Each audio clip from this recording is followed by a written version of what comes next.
L'armée allemande lança l'opération Barbarossa le 22 juin 1941, l'invasion de l'Union soviétique. Elle fut confrontée à une situation intéressante qu'elle n'avait pas rencontrée auparavant en Pologne, en France ou dans les Pays-Bas, des combattants ennemis. La guerre sur le front de l'Est était un conflit d'idéologie. D'un côté, le national-socialisme allemand et de l'autre, le communisme soviétique. Les deux camps se haïssaient d'une manière bien plus viscérale que les combats opposant les Allemands aux troupes britanniques et françaises à l'ouest. La population soviétique avait été activement dénigrée comme étant des sous-hommes slaves par la propagande nazie, ce qui entraîna une grande cruauté et d'immenses souffrances à mesure que les Allemands avançaient vers l'Est. Ce qui dégoûtait vraiment les Allemands, en dehors des évidentes haines raciales et politiques, était le fait que l'armée rouge utilisait des femmes au combat, ce qui allait totalement à l'encontre de la vision du parti nazi concernant les rôles et la place acceptable des femmes dans la société. Les Allemands ont été contraints de recruter des centaines de milliers de femmes pendant la guerre afin de libérer davantage d'hommes pour les unités combattantes. Mais à quelques exceptions notables près, les femmes servant dans l'armée occupaient des postes d'infirmières, de secrétaires, de conductrices, d'opératrices de projecteurs et d'autres fonctions non combattantes. Les Allemands ne considéraient pas la ligne de front comme un endroit approprié pour une femme.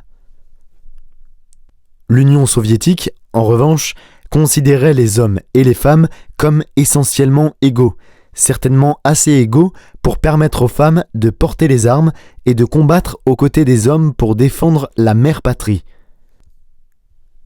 En plus d'occuper des postes militaires féminins similaires à ceux observés dans les forces armées allemandes, britanniques et américaines, les femmes soviétiques servaient également dans des batteries anti-aériennes. Certaines femmes étaient pilotes de chasse ou de bombardiers. Il existait même une escadrille de bombardiers que les Allemands surnommaient avec mépris les sorcières de la nuit. Et bien sûr, il y avait aussi des femmes tireuses d'élite, dont beaucoup acquièrent des réputations terrifiantes et des nombres de victimes très élevés.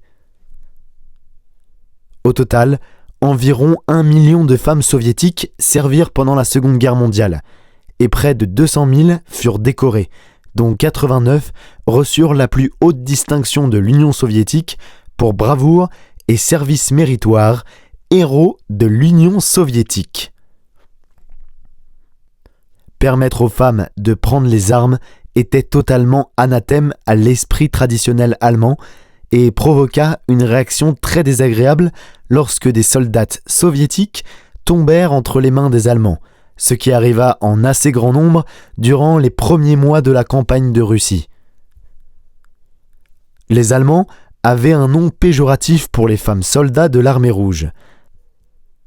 Ils les appelaient Flittenweiber, ce qui peut être traduit approximativement par « bonnes femmes au fusil ». Au lieu d'être vues comme des femmes en uniforme, elles représentaient dans l'esprit militaire allemand la dégénérescence du communisme et incarnaient le visage du mal. Des centaines de milliers de soldats de l'armée rouge, principalement des hommes, mais aussi certaines femmes, continuèrent à combattre derrière les lignes allemandes en raison de l'état extrêmement mobile et fluide du champ de bataille en 1941-1942. Les Allemands avaient des opinions très tranchées concernant ce qu'ils appelaient les partisans. Ils étaient traqués sans pitié et tués. Les femmes soldats soviétiques étaient également visées pour être exécutées, les Allemands les présentant comme des dégénérés prêtes à infliger des cruautés indicibles aux soldats allemands. Ce n'étaient pas seulement les nazis qui parlaient ainsi, mais l'armée allemande régulière, offensée que des femmes aient pénétré dans l'arène militaire masculine. Le seul groupe de femmes soviétiques, généralement épargné par les Allemands, était celui des infirmières de l'armée soviétique, qui étaient habituellement épargnées en raison de leur statut de non-combattantes.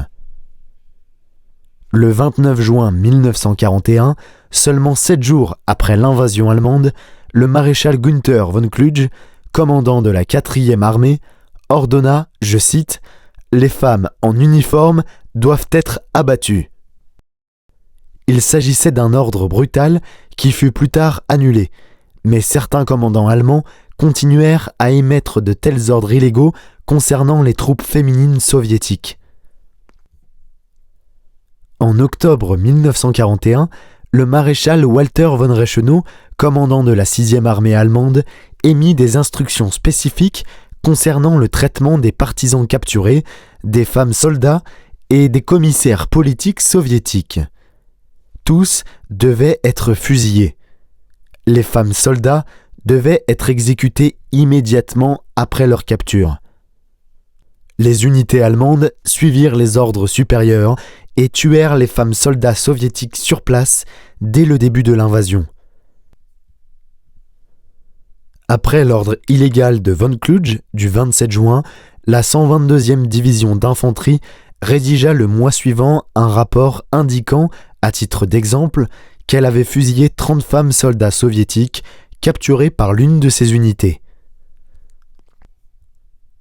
Rappelons que ces unités allemandes faisaient prisonniers les soldats soviétiques masculins, à l'exception des partisans et des commissaires politiques, bien que les prisonniers de guerre fussent horriblement maltraités dans des camps largement à ciel ouvert, systématiquement affamés et malmenés, comme on le voit ici, avec des soldats allemands jetant des restes de nourriture à des prisonniers soviétiques affamés pour s'amuser.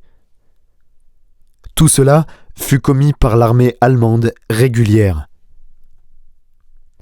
Les chiffres sont terrifiants, 6 millions de soviétiques furent faits prisonniers par les Allemands pendant la guerre, et 3 millions moururent en captivité. Toutes les femmes soldats soviétiques n'étaient pas exécutées immédiatement. Beaucoup furent horriblement agressées sexuellement avant d'être tuées. D'autres furent faites prisonnières puis remises au SS, l'armée ne disposant pas de camp de prisonniers de guerre pour les femmes. Ces malheureuses femmes finirent principalement à Ravensbrück, le plus grand camp de concentration pour femmes d'Allemagne, ou dans le camp pour femmes d'Auschwitz-Birkenau. Environ 18 000 prisonnières de guerre soviétiques furent détenues à Ravensbrück à un moment ou à un autre. De nombreuses femmes soldats soviétiques se suicidèrent lorsqu'elles étaient confrontées à une capture imminente, tandis que les Allemands en exécutèrent des milliers. Merci d'avoir regardé. Abonne-toi pour plus.